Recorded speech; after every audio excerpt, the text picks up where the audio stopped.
Okey, kembali lagi dalam Persona XY Serasi di Hati. Tadi saya ada gantung satu soalan bersama dengan Datin Profesor Dr. Mariani binti Muhammad, yang mana sampai bila kita perlu menganggap isu kesihatan mental ini adalah sesuatu perkara yang remeh, dan ibu bapa itu kena faham bahawa itu adalah suara kanak-kanak itu sendiri meminta pertolongan. Bagaimana dengan ulasan? Dia lazimnya kanak-kanak ini dia tidak akan berani bersuara. Sebab tadi saya ada maklumkan usia kanak-kanak terutama 7 tahun ke bawah itu dia anggap bahawa siapa saja yang lebih tinggi pada dia, yang lebih besar, kena ikut cakap. Tak boleh tolak, tak boleh kata no, tak boleh kata tak nak, mesti ikut. Okey. Jadi di sini sekarang ibu atau siapa saja yang menjaga anak itu perlu sedar bahawa anak ini sebenarnya perlukan perhatian. Mereka juga ada suara-suara. Tetapi suara mereka itu tersangkut kat situ, mereka tak berani. Jadi seawal bila anak itu dilahirkan, itu dah penting, maknanya fizikalnya dijaga.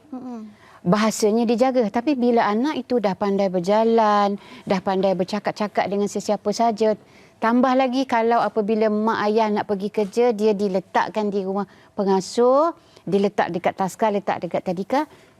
Dari situlah bermulanya ibu bapa perlu sedar bahawa anak ini perlu diberi perhatian yang lebih. Walaupun diletakkan, tetapi kita perlu sentiasa bercakap. Ini macam kita bincang tadi. Maksudnya kalau ibu pergi kerja ni, ibu nak cari duit, ibu nak beli itu, nak beli ini dan sebagainya. Jadi kita berikan indikator bila kita nak keluar, kita masih sayang dia, salam dia, peluk dia, cium dia. Ya? Ataupun kalau dalam masa balik pun begitu juga. Maknanya salam dia, peluk dia. Tapi kalau kita dah dalam PKP, yang kita sebut lepas tadi, COVID-19 lepas COVID-19, balik tak boleh peluk. Jadi mungkin ada anak yang kata, tak sayanglah tu. Jadi itu pun benda yang remeh. Itu pun boleh menyebabkan anak-anak itu lara. Kenapa ibu tak sayang? Kenapa mami tak sayang lagi? Jadi kita perlu beritahu juga bahawa apabila kita buat begini, itu tidak baik untuk kesihatan. Ataupun kalau kita yang anak-anak yang dah masuk 6, 7, 8 tahun tu, biasa sama juga. Kita kata, kita jauh, maknanya kita sayang. Tapi lepas mandi nanti, mami peluk, ibu peluk, mak peluk, mama peluk dan sebagainya. Perkara itu hanya untuk sementara sahaja untuk mendapatkan apa yang perlu kita buat waktu COVID atau waktu PKP atau PKPB ke PKPP ke. Yang itu penting. Jadi kesedaran itu seharusnya bermula seawal anak itu diletakkan di rumah pengasuh, diletakkan di taska tadika, ataupun even kalau tak diletak di tempat pengasuh, dibiarkan bersama dengan pembantu. Itu pun penting. Kerana anak ini sentiasa berfikir. Dia melihat. Anak ini seolah bagaimana anak berfikir sebenarnya, Zahira, ya? Sama seperti sponge basuh pinggan. Kita letak dalam air, semua diserap. Jadi dia akan menyerap semua. Dia serap apa yang dia lihat, dia serap apa yang dia dengar, dia serap apa yang dirasa sentuhan semua. Jadi itu yang menyebabkan dia sentiasa bermain dengan perasaan. Orang kata apa? Speech, dia punya Speaks louder than words. Ya, maknanya dia action louder than words. Dia diam, tapi dalam hati tu dia berkata-kata. Jadi kita tidak mahu anak itu berkata-kata, kita nak dia luahkan. Okey, jadi bila bercakap berkenaan dengan interaksi juga kan, banyak artikel yang dikeluarkan yang mengatakan bahawa masalah isu kesihatan mental di kalangan kanak-kanak ini bermula daripada rumah dan juga bermula daripada zaman kanak-kanak itu sendiri dan bawa ke besar. Dan profesor juga di universiti sebelum ini kan, sebagai pakar psikologi, apakah dia punya kesan tu kepada mereka apabila sudah dewasa ni sebenarnya, rentetan daripada masa kanak-kanak? Apabila mereka melalui orang kata pengalaman yang memilukan, pengalaman yang sedih, pengalaman yang mungkin dia diseksa, mungkin dia ditengking, diherdik, dimaki hamun dan sebagainya, memang dia akan ingat sehinggalah dia ke dewasa. Sebab itu tidak salah kalau kita lihat, tidak salah kalau saya perkatakan bahawa ada kadang-kadang ibu-ibu kadang-kadang bertindak sama seperti bagaimana ibunya telah mendidik dia dulu. Kalau kita lembut, maka anak itu lembutlah. Kalau kita jenis yang suka marah-marah, nak pukul-pukul, dia akan ikut juga. Sebab itu orang ada kajian yang juga menunjukkan bahawa anak yang didera, kemungkinan dia apabila dia membesar, dia juga akan jadi seorang yang mendera. Tetapi tahap penderaan itu kita tak pastilah. Tetapi elemen itu berlaku. Jadi apabila kita sentuh isu kesihatan mental ini, kita nak jaga keharmonian persekitaran sosialnya, fikirannya, perasaannya, tingkah lakunya daripada kecil. Maknanya sebaik-baik yang boleh kita jaga persekitaran itu supaya sentiasa selesa. Saya guna perkataan selesa. Kalau sejahtera mungkin orang luas skop dia kan, selesa. Kalau anak itu selesa dalam rumah dengan ibu dia, dengan ayah dia, dengan cikgu, dengan kawan-kawan, saya rasa saya pasti bahawa dia akan sentiasa selesa bersama orang lain, percaya dengan orang lain dan akhirnya dia akan berdikari, boleh buat keputusan tetapi mengikut norma-norma yang sepatutnya. Kalau sekarang ni kita ada norma baru. Pergi taska, pergi prasekolah, lain cara dia pula. Itu pun perlu diterangkan dari rumah. Bukan tiba-tiba pergi sekolah dia akan terkejut. Cikgu untuk menerangkan. Ya, jangan biarkan cikgu kerana di sini sekarang ibu bapa mainkan peranan yang penting untuk selari dengan supaya dia boleh dapat sesuaikan diri dengan norma baru. Kita pun dengan norma baru. Kalau dulu kita tak pakai mask, tapi sekarang kita pakai mask. Janganlah ada orang yang kata kalau pakai mask nampak tak cantik pula muka aku. Tak boleh. Kita kena sesuaikan dengan norma baru. Itu yang saya kata, tingkah laku. Emosi kita kena jaga, perasaan kita pun kena jaga. Okey, Doktor, contoh tingkah laku anak-anak ni yang mungkin menghadapi masalah kesihatan mental, apa yang selalunya nampak paling ketara? Dia bila kita kata masalah yang mereka lalui ini, lazimnya ialah dia akan tunjuk tantrum dia temper tantrum, ya. Dia tak dengar nasihat. Dalam masa yang sama juga dia juga orang kata apa? Dia ni jenis yang dikatakan kalau nak sekolah, ada je alasan tak nak pergi sekolah. Dah pandai pula nak cuba cari alasan, tak nak pergi ke sekolah. Itu dah ada bibit-bibit menunjukkan kesihatan mental itu dah agak goyah di situ. Kalau kita orang dewasa, kita nak marah, tengok di jalan raya. Potong sana, potong sini. Itu masalah kesihatan mental lah. Tapi kita apply pula, bawa aplikasi di rumah. Kita tengok, kita suruh dia duduk rumah, dia berjalan keluar. Kita suruh dia tutup TV, dia lagi kuatkan suara TV suara TV itu sendiri. Cara pemberontakan dalam diam. Cara pemberontakan tu yang boleh dikatakan menjadi indikator.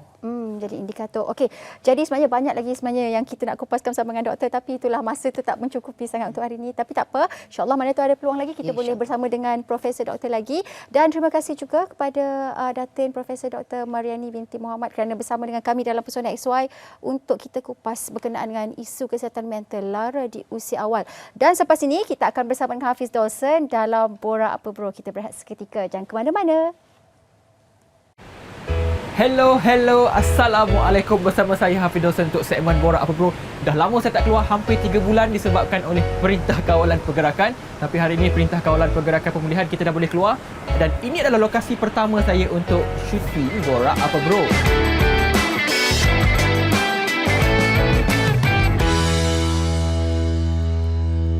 Sekarang ni di belakang saya, sedikitlah saya nak cerita adalah Sungai Kelang dan juga Sungai Gombak bertemu di sini dan difahamkan inilah laluan ataupun market punya street ataupun street market, laluan pasar ketika mana aktiviti perdagangan dilakukan satu ketika dahulu. Namun bukan itu yang saya nak ceritakan. Sekarang saya nak cerita berkenaan dengan apa yang saya pegang sekarang adalah KL Sketch Nation dan saya akan bersama dengan founder ataupun pengasasnya iaitu Ahmad Hakim Ahmad Hilmi ataupun saya panggil sebagai Bro Hakim. Sihat bro? Dah lama kita tak keluar dan inilah dia. Ambil udara segar kat sini. Betul.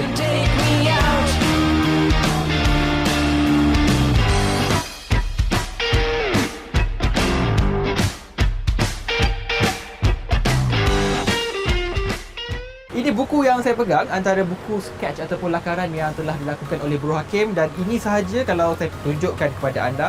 Ini mostly ataupun kebanyakannya adalah ketika mana beliau travel di bumi Europe. Jadi Hakim 6 tahun melukis. Mungkin boleh ceritakan terus panjang 6 tahun terlibat dalam lukisan atau sketch. Actually saya start melukis tu daripada zaman sekolah lah. Tapi 6 tahun lepas adalah tarikhnya di mana ditubuhkan KL Sketch Nation. Tahun 2014, alhamdulillah dah 6 tahun kita aktif dalam bidang seni ini. Dan asalnya cuma adalah sekumpulan kawan-kawan yang suka melukis sama-sama. Tapi lepas tu kita semakin lama kita establish kita punya group ni menjadi satu company, and then kita register under pertubuhan. So sekarang ni kita adalah satu pertubuhan yang berdaftar under ROS, under Registrar of Society. Kalau saya tengok dekat buku ni nampak macam senang nak lukis. Mungkin ada cabaran-cabaran yang mungkin Hakim nak kongsi kan? Cabaran dia of course sebab kita nak lukis live dengan cuaca, dengan orang-orang, dengan tempat nak melukis. So even kita pernah kena halau daripada dengan guard dan sebagainya. Kita nak tahu juga kalau sketcher ataupun pelukis ataupun yang melukis ini, kadang-kadang saya lihat sifatnya sama macam datang-datang, jalan-jalan terus melukis, atau adakah Hakim sendiri ada cara tersendiri datang duduk ataupun duduk termenung dulu baru melukis, atau macam mana? Dia urban sketching ni saya cakap dia adalah antara seni yang paling senang nak mula. Sebab apa? Sebab kita melukis kita tak perlu sangat nak cari idea, tapi kita duduk dan tengok apa depan kita dan lukis. Maksudnya ini adalah satu cara yang antara paling senang untuk orang bermula melukis.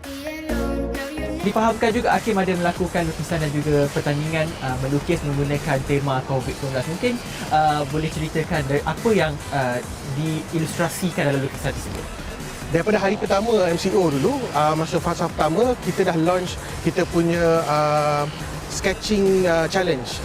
Sketch challenge untuk Corona My Arts. Corona My Art. And kita menggalakkan, kita ada bagi list. Setiap hari kita ada tema. Hari ini panic buying, besok tema cuci tangan dan sebagainya. So kita melepaskan kepada orang ramai supaya berkreatif. Semasa tak boleh nak buat apa ni, ada kertas, ada pen, kita lukis dan share di social media untuk menginspirasi orang-orang lain untuk start melukis juga. Alhamdulillah through MCO ni dia sangat-sangat pesat.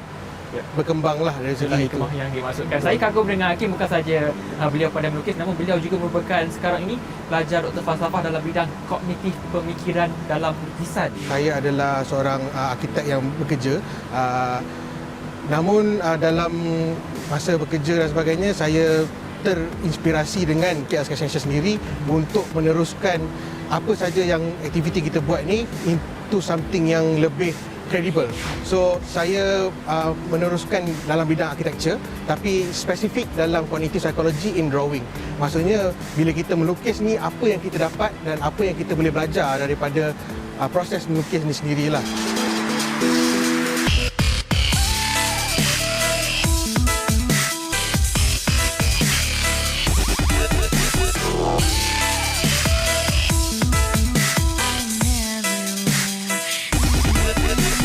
Terima kasih Hakim. Saya doakan supaya KL Sketch Nation ini maju jaya dan terus ramai ahli yang akan menyertainya dan juga menghasilkan lukisan yang akan diabadikan buat selama-lamanya. Terima kasih Hakim sekali lagi. Sama-sama. Bersama kami dalam segmen Borak Pemburu. Kita nak sambung lukis dekat KL. Cuaca tengah cantik sekarang, jadi jangan lupa teruskan menonton Personal SY. Terima kasih.